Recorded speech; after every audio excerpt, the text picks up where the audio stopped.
أعوذ بالله من الشيطان الرجيم. بسم الله الرحمن الرحيم. السلام علیکم ورحمۃ اللہ وبرکاتہ۔ سورۃ الفرقان آیت نمبر 4 to 8۔ ان الحمد للہ والصلاة والسلام علی رسول اللہ اما بعد۔ اعوذ باللہ السمیع العلیم من الشیطان الرجیم من ہمزہ ونفخہ ونفثہ۔ وقال الذين كفروا إن هذا إلا إفك افتراه وأعانه عليه قوم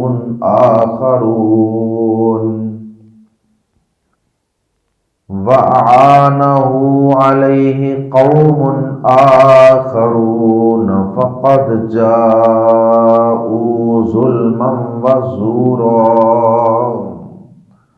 وقالوا اساطير الاولين اكتتبها فهي تملى عليه بكرة واصيلا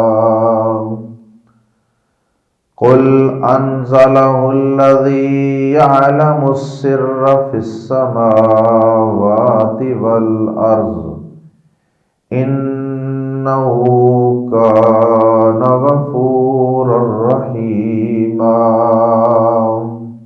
وقالوا ما لهذا الرسول يأكل الطعام ويمشي في الأسواق لولا أنزل إليه ملك فيكون معه نذيرا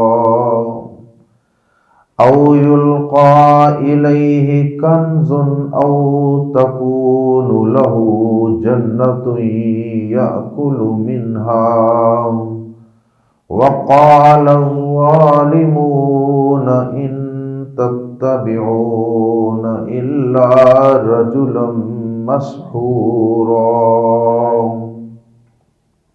گزشتہ آیات میں اللہ کی توحید کا تذکرہ تھا اور اس کے مقابلے میں مشرکین اور ان کے شرک کی تردید اور پھر کفار کی نبی صلی اللہ علیہ وسلم گزشتہ آیات میں اللہ رب العزت کی توحید اور مشرکین کے شرک کا تذکرہ اور اس کا رد تھا۔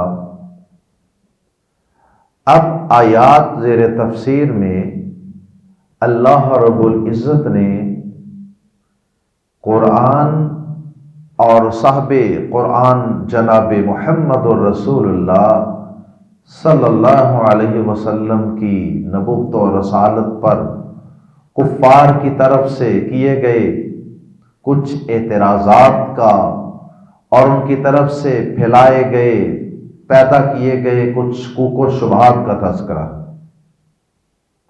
اور اللہ رب العزت نے ساتھ ساتھ ان کے اعتراضات کا کچھ جواب بھی دیا ہے، اور ان اعتراضات کا قرآن مجید میں کئی ایک مقامات پہ اللہ رب العزت نے انداز بدل بدل کے جواب دیا ہے، کیونکہ کافروں کے نبی پاک صلی اللہ علیہ وسلم کی نبوت و رسالت اور قرآن مجید کے سچی کتاب ہونے پر جو اعتراضات تھے وہ تقریباً ملتے جلتے تھے، چند اعتراضات تھے جو وہ مختلف مواقع پہ انداز بدل بدل کے مسلمانوں کے سامنے رکھ دیتے تھے، تو اللہ رب العزت نے ان کا قرآن مجید میں بارہا تذکرہ فرمایا، اور ان کا پھر اللہ رب العزت نے کبھی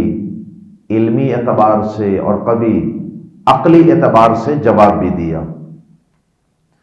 آیات زیر تفسیر میں کافروں کی طرف سے جو سب سے پہلا اعتراض کیا گیا وہ قرآن مجید پر اعتراض تھا۔ ویسے تو یہ دونوں اعتراض، قرآن مجید پر اعتراض اور نبی پاک صلی اللہ علیہ وسلم کی نبوت و رسالت پر اعتراض، یہ دونوں تقریباً ایک ہی چیز کے دو رخ ہیں۔ یہ دونوں لازم و ملزوم ہیں، کیونکہ اگر وہ قرآن مجید کو سچی کتاب مانتے تو قرآن اترا کس پہ ہے؟ نبی کو بھی سچا ماننا پڑتا، اور اگر وہ نبی پاک صلی اللہ علیہ وسلم کو سچا نبی مان لیتے تو پھر قرآن پر اعتراض کرنے کا کوئی مقصد باقی نہیں رہ جاتا۔ تو یہ دونوں چیزیں لازم و ملزوم تھیں، قرآن اور نبی پاک صلی اللہ علیہ وسلم کی نبوت و رسالت۔ تو سب سے پہلے انہوں نے قرآن مجید پہ اعتراض کیا اور نبی پاک صلی اللہ علیہ وسلم پہ بہتان لگایا۔ انہوں نے کہا کہ یہ نبی، یہ جو کہتا ہے نا مجھ پہ اللہ کا کلام اترا ہے، مجھ پہ وحی اتری ہے، یہ اللہ کی طرف سے نہیں اترتا، یہ کسی شخص کی مدد سے، کسی یہودی کی مدد سے یا کسی جادوگر کی مدد سے یا کسی عالم کی مدد سے، یہ شخص خود ہی کسی کی مدد لے کر یہ قرآن مجید گھڑتا ہے، کوئی اس کو گائیڈ کرتا ہے، کوئی اس کی ہیلپ کرتا ہے، کوئی اس کی مدد کرتا ہے قرآن کو گھڑنے میں۔ اور پھر قرآن مجید پہ جو ان کے اعتراضات تھے اور نبی پاک صلی اللہ علیہ وسلم پر جو اعتراضات تھے، اکثر و بیشتر ان اعتراضات میں آپس میں بھی تضاد اور کنٹراڈکشن ہوتا تھا۔ ایک وقت وہ ایک بات کرتے تو دوسرے وقت وہ خود ہی اس کے خلاف کوئی دوسری بات کر دیتے۔ ایک طرف انہوں نے کہا کہ یہ کسی اور شخص کی مدد سے قرآن مجید گھڑتا ہے، العیاذ باللہ، اور پھر دوسرے وقت میں وہ یہ کہتے کہ یہ پہلے لوگوں کے قصے کہانیاں ہیں، چونکہ یہ نبی لکھنا تو جانتا نہیں ہے اور کوئی آ کر اس کو یہ کسی کی مدد سے لکھتا ہے، کسی سے اس نے لکھوا لی ہیں اور پھر لکھوانے کے بعد اسے کچھ لوگ بار بار پڑھ کر سناتے ہیں، یا جو لکھوا کے گئے ہیں وہی بار بار پڑھ کے سناتے ہیں حتیٰ کہ آپ کو زبانی یاد ہو جائے، یعنی زبانی سن سن کے ہی یہ یاد کرتا ہے، کیونکہ لکھنا پڑھنا تو یہ جانتا نہیں۔ یہ کافروں کی بات کر رہا ہوں۔ اب یہ بات پہلی بات کے الٹ ہے۔ اس کے بعد پھر نبی پاک صلی اللہ علیہ وسلم کے متعلق اس طرح کی گفتگو کرنا اور اس طرح کے بہتان لگانا اور الزام لگانا جو بے سر و پا، جن کا کوئی عقلی طور پہ بھی وجود نہیں۔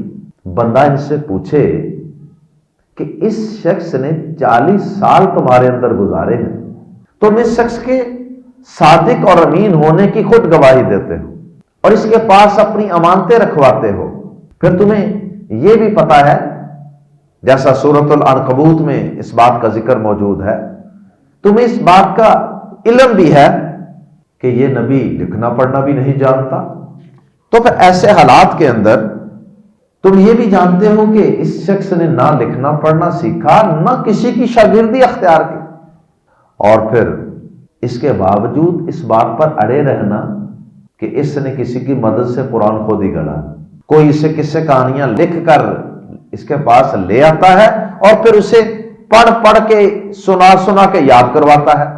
یہ باتیں کرنا سراسر ظلم اور ناانصافی ہے، صرف ضد اور تعصب اور ہٹ درمی کے علاوہ یہ کچھ نہیں۔ ارے عقل کے اندھو، اگر یہ نبی کسی کی مدد سے یہ قرآن گاڑ لیتا ہے یا کسی سے قصے کہانیاں سن سن کر یاد کرتا ہے اور پھر تمہیں سنا دیتا ہے، تو یہ کام ذرا تم بھی بسم اللہ کرو، تم بھی کسی سے اس قرآن کے مقابلے میں کوئی اور کتاب گڑھ کر یا لکھوا کر یا زبانی سن سن کے یاد کر کے پیش کر دو۔ یہ کام تم خود کیوں نہیں کر لیتے؟ جب قرآن مجید تمہیں بارہا یہ چیلنج کرتا ہے کہ اس قرآن مجید جیسی کوئی کتاب پیش کر کے دکھاؤ جسے تمہارے اپنے دماغ بھی قبول کریں کہ واقعی یہ کلام جو ہم نے لکھا ہے، ہم میں سے کسی نے، وہ واقعی اس قرآن کی فصاحت و بلاغت اور اس کی تاثیر کے برابر ہے۔ تو یہ اگر تمہارے یہ بہتان سب سچے ہیں تو پھر اپنے اس سابقہ تجربات اور علم کا کیا کرو گے جس کے مطابق نبی پاک صلی اللہ علیہ وسلم نے تو ساری زندگی کسی سے لکھنا پڑھنا سیکھنے کے لیے شاگردی اختیار ہی نہیں کی، اور آپ کا 40 سالہ جوانی کا پورا پیریڈ تمہارے سامنے ہے، آپ کے کردار پہ کسی نے کبھی انگلی نہیں اٹھائی۔ تو جو شخص بندوں کے بارے میں سچ بولتا ہے، کیا وہ خالق کائنات کے بارے میں جھوٹ بولے گا اور اپنی طرف سے کتاب گھڑ کے پیش کر دے گا اور پھر 1 منٹ کے لیے ساری باتیں سچ مان بھی لیں؟ تو پھر تم بھی اس کتاب جیسی کتاب کوئی بنا کے پیش کر دو نا، پھر آگے بڑھو نا، پیش کرتے کیوں نہیں؟ چیلنج قبول کرو نا، کرتے کیوں نہیں؟ اور یہ چیلنج نہ اس دور کے کافروں نے قبول کیا، نہ بعد والوں نے کیا، نہ اس کے بعد کیا، نہ اب والے کافروں نے کیا، نہ آئندہ قیامت کی دیواروں تک کوئی ماں کا بچہ، کوئی ماں کا لال اس چیلنج کو قبول کر سکے گا۔ کبھی کہتے کہ جی یہ نبی تو بشر ہے، یہ تو ہمارے ساتھ بازاروں میں چلتا پھرتا کھاتا پیتا، تو بھلا ہمارے جیسا انسان رسول کس طرح ہو سکتا؟ جو رسول ہو وہ تم کو فرشتہ ہونا چاہیے، یا کم از کم اگر یہ بشر ہی تھا تو اس کے ساتھ اللہ پاک ایک رسول فرشتہ بھی بنا کر بھیجتے، جو لوگوں کو بتاتا کہ بھائی یہ اللہ کا رسول ہے، اس کی بات سنو، اس کی بات مانو۔ وہ فرشتہ لوگوں سے بات کرتا، لوگوں کو بتاتا۔ کبھی کہتے کہ یہ عام سا شخص ہے، یعنی مالی اعتبار سے یہ اس کی کوئی پوزیشن بڑی سٹرانگ نہیں ہے، اگر اللہ نے اس کو نبوت اور رسالت ہی عطا کرنی تھی، اس کے سر پر نبوت کا تاج ہی سجانا تھا، تو کم از کم اللہ پاک اس کو کوئی اعلیٰ مقام سٹیٹس عطا کرتے، اس کے باغات ہوتے، یہ باغات کا مالک ہوتا، اس کے پاس کوئی بڑا خزانہ ہوتا۔ اللہ پاک نے یہ سارے ان کے اعتراضات نقل کیے ہیں آیات زیر تفسیر میں، اور پھر ان کا کچھ ہلکا پھلکا جواب بھی دیا ہے۔ آئیے قرآن مجید کے الفاظ میں پڑھتے ہیں۔ آیت نمبر 4، وقال الذین، اور ان لوگوں نے کہا جنہوں نے کفروا، کفر کیا، ان ھذا، ان کا معنی نہیں، کیونکہ آگے جملے میں الا آ رہا ہے، ان ھذا نہیں ہے یہ، الا مگر، افکن ایک جھوٹ، نہیں ہے یہ مگر ایک گڑی ہوئی چیز، افک گڑا ہوا جھوٹ، یعنی ایسا جھوٹ جو آدمی خود ہی گڑ لے، یعنی گڑا ہوا جھوٹ مگر ایک جھوٹ۔ ان ھذا الا افکن، یہ ایک جھوٹ ہے، افطرا گڑ لیا ہے، ہو اسے، وا اور آنا اور مدد کی ہے، ہو اس کی، علیہ اس پر، علیہ میں جو ضمیر ہو ہے نا اس سے مراد نبی پاک صلی اللہ علیہ وسلم ہے، قوم آخرون، کچھ دوسرے لوگوں نے، یہ کوئی باہر سے کسی اور قوم سے اس کا کسی کے ساتھ رابطہ ہے، انہوں نے اس کی مدد کی ہے اس گڑنے میں۔ یہ کسی کی مدد والا جو الزام لگا رہے ہیں نا، یہ بتا رہا ہے کہ وہ خود اس بات کو سمجھتے تھے کہ یہ نبی خود نہیں یہ قرآن ترتیب دے سکتا، اس لیے ان کو لگا نا کہ کوئی باہر سے پڑھا لکھا بندہ آ کے تو اس کی مدد کر کے آپ سے یہ کام کرواتا ہے۔ فقط، تو یقیناً، اللہ پاک نے تبصرہ فرمایا، فقط تو یقیناً، جاؤ وہ آئے ہیں، ظلما باری ظلم، واؤ اور زورا، سخت جھوٹ پر. فقد جاؤ ظلما و زورا، بلا شبہ وہ باری ظلم اور سخت جھوٹ پر اتر آئے ہیں. ظلمن اور زورا، ان پر تنوین ہے، اس کی وجہ سے ہم ترجمہ کر رہے ہیں ظلم کی بجائے بھاری ظلم اور جھوٹ کی بجائے سخت جھوٹ. اب یہ اللہ پاک کا تبصرہ ہے. ظلم کا معنی کیا ہوتا ہے؟ کسی چیز کو غلط جگہ پہ رکھنا. اور ظلم کا معنی تاریکی اور اندھیرا بھی ہوتا ہے، کیونکہ تاریکی اور اندھیرے میں بھی کوئی چیز اس کی صحیح جگہ پر نہیں رکھی جا سکتی. تو اصل اس کا معنی تاریکی تھا. پھر تاریکی میں کوئی چیز جہاں اس کی جگہ ہے وہاں نہیں رکھی جاتی، غلط جگہ پہ رکھی جاتی. اس لیے کسی چیز کو اس کے مقام کے علاوہ کسی اور جگہ رکھ دینے پر بھی یہ لفظ بولا جانے لگا. وضع شیء فی غیر محلہ، کسی چیز کو اس جگہ رکھ دینا جو اس کا مقام نہیں، اس کو ظلم کہتے ہیں. اور زورا، ایسے سخت جھوٹ کو کہتے ہیں جو بڑا بنا سنوار کے، بڑا خوبصورت کر کے لوگوں کے سامنے پیش کیا جائے. تو مطلب یہ ہے کہ اللہ پاک فرما رہے کہ اے کافرو، اے مکہ والو، ہمارے نبی پر قرآن گھڑنے کا الزام لگانے والوں اور اس کی 40 سالہ زندگی کو نظر انداز کر دینے والوں، شرم آنی چاہیے تمہیں. یہ جو بات تم کر رہے ہو یہ بات سراسر ناانصافی کی بات ہے، سراسر سفید جھوٹ بول رہے ہو، اور تمہارا اپنا علم اور اپنا تجربہ بھی اس بات کی تائید نہیں کر رہا، سراسر جھوٹ بول رہے ہو. اور ایسے صاف ستھرے کردار کے مالک صادق اور امین کو یہ کہنا کہ تم یہ گاڑ کے پیش کر رہے ہو، اس سے بڑا ظلم اور ناانصافی اور سفید جھوٹ اور کیا ہوگا. وقالو، اور انہوں نے کہا، اساطیر الاولین، اساطیر سٹوریز، کہانیاں، کس سے کہانیاں ہیں؟ الاولین، پہلے لوگوں کی. ایک تاتابہ لکھوا لی ہیں، ہاں وہ کہانیاں ایک تاتابہ اس نے، یعنی نبی پاک صلی اللہ علیہ وسلم ایک تاتابہ لکھوا لی ہیں اس نے، ہاں یہ کہانیاں. اساطیر کی طرف ضمیر لوٹ رہی ہے ہاں کی.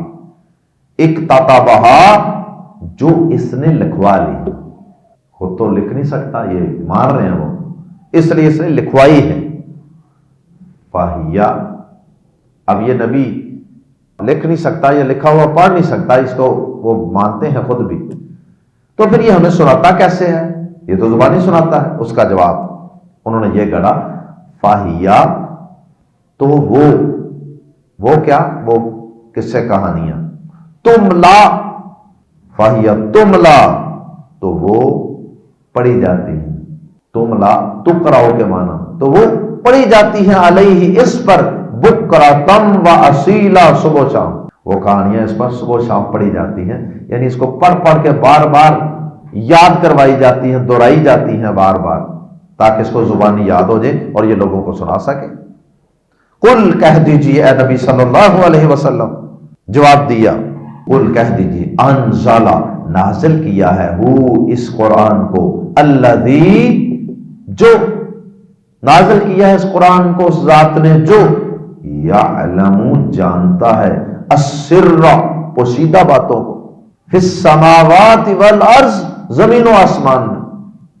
اس قرآن کو تو اس نے نازل کیا ہے جو زمین و آسمان کی پوشیدہ باتوں تک کو جانتا ہے، اللہ کی طرف سے. جو زمین و آسمان کی پوشیدہ باتوں کو جاننے والا ہے، جب یہ اس نے اتارا ہے تو پھر اس میں کوئی بات بھی خلاف واقعہ نہیں ہے. یہ اس کی دلیل ہے.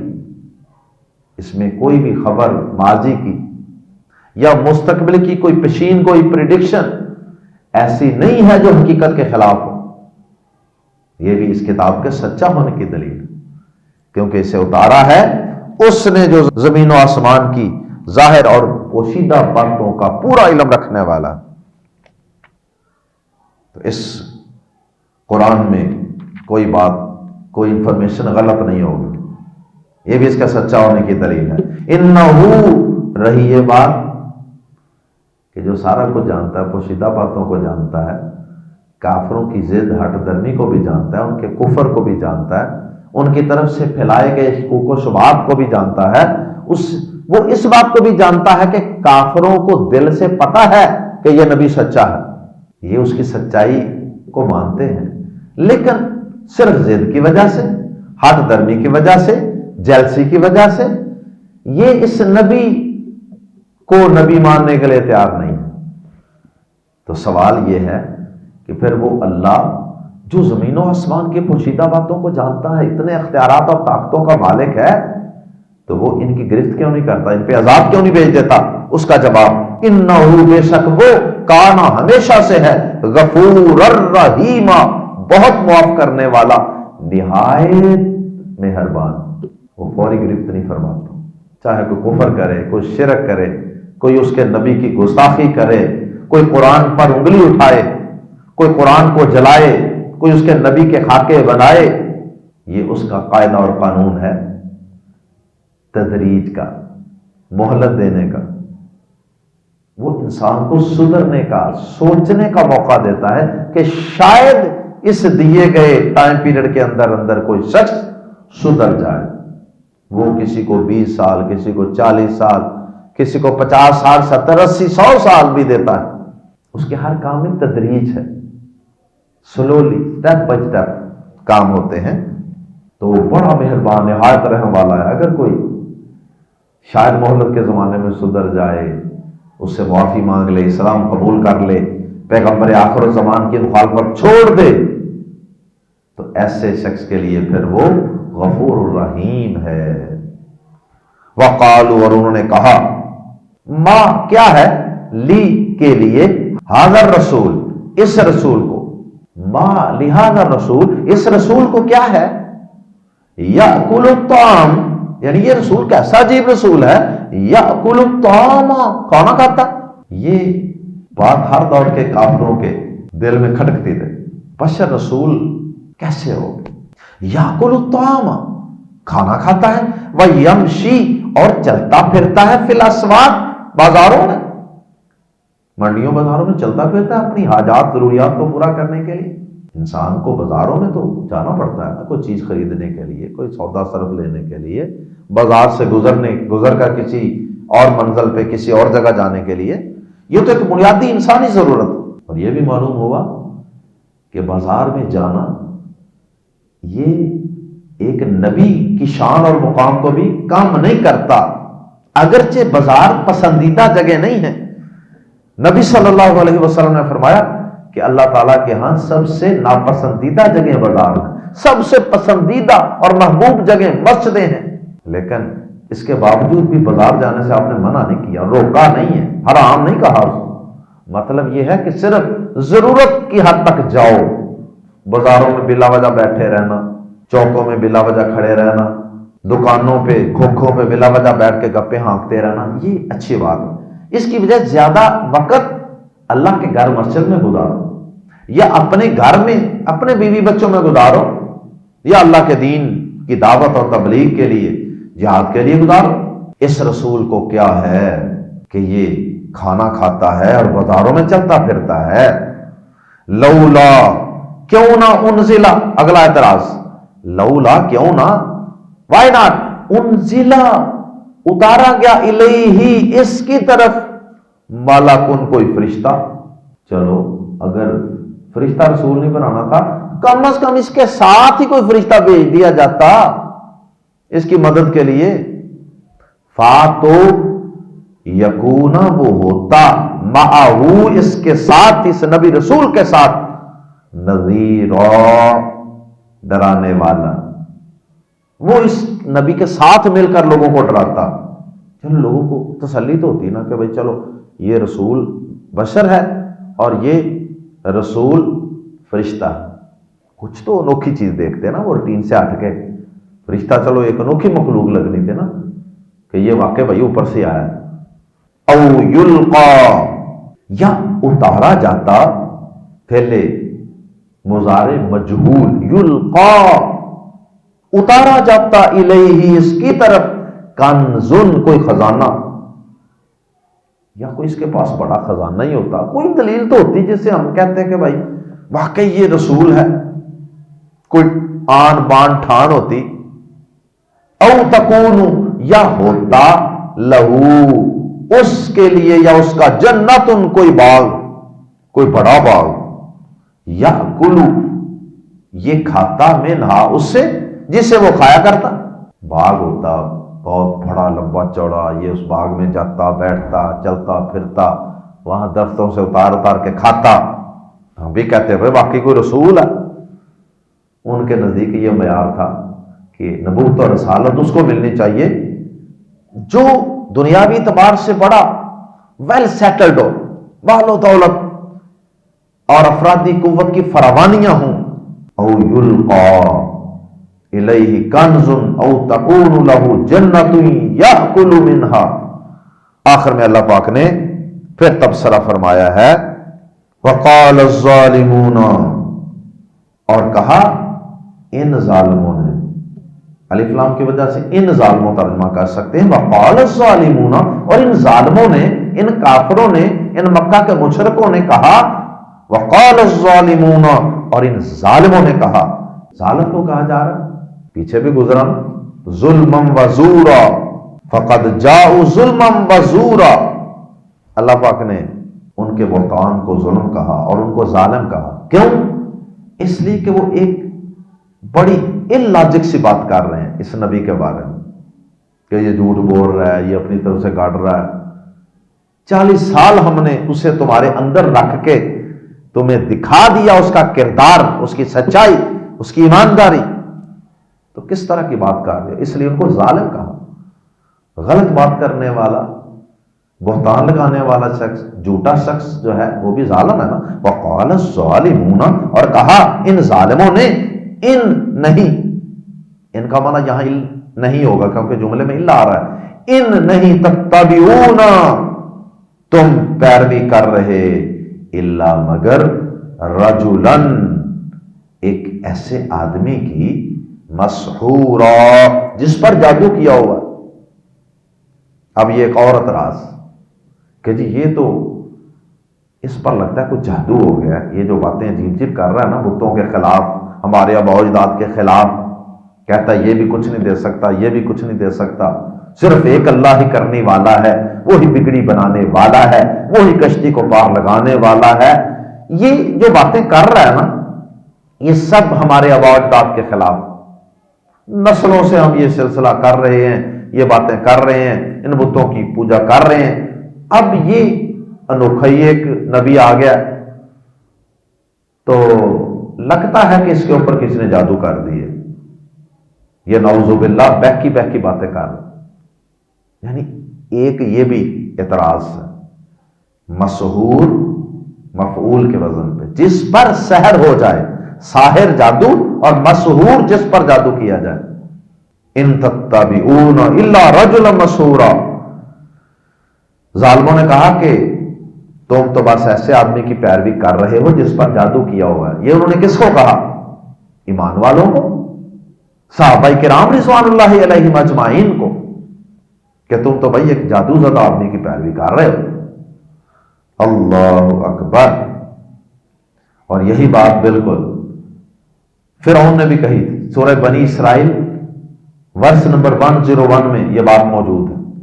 فرعون نے بھی یہی بات کہی تھی موسیٰ علیہ السلام کے متعلق، لوگوں کو یہ کہا، موسیٰ علیہ السلام کے پیروکاروں کو کہ بھائی یہ موسیٰ پر تو جادو ہو چکا ہے اور تم اس کی پیروی کر رہے ہو۔ اصل میں جھوٹ کے کہتے ہیں نا کوئی پاؤں نہیں ہوتا ہے، تو یہ سب جھوٹ بول رہے تھے، سب ضد اور ہٹ درمی تھی، ان کے کوے سفید تھے، میں نہ مانوں کی رٹ تھی، اس لیے کبھی کوئی اعتراض کرتے، کبھی کوئی بہانہ لگاتے، کبھی کوئی شبہ پیش کر دیتے۔ اللہ تعالیٰ ہم سب کو قرآن مجید کی صداقت و حقانیت پر یقین رکھنے کی توفیق عطا فرمائے۔ اللہ پاک ہمیں نبی پاک جناب محمد الرسول اللہ صلی اللہ علیہ وسلم کی نبوت و رسالت کو دل و جان سے تسلیم کرنے کی توفیق عطا فرمائے۔ سبحانک اللہم و بحمدک، اشہد ان لا الہ الا انت، استغفرک و اتوب الیک۔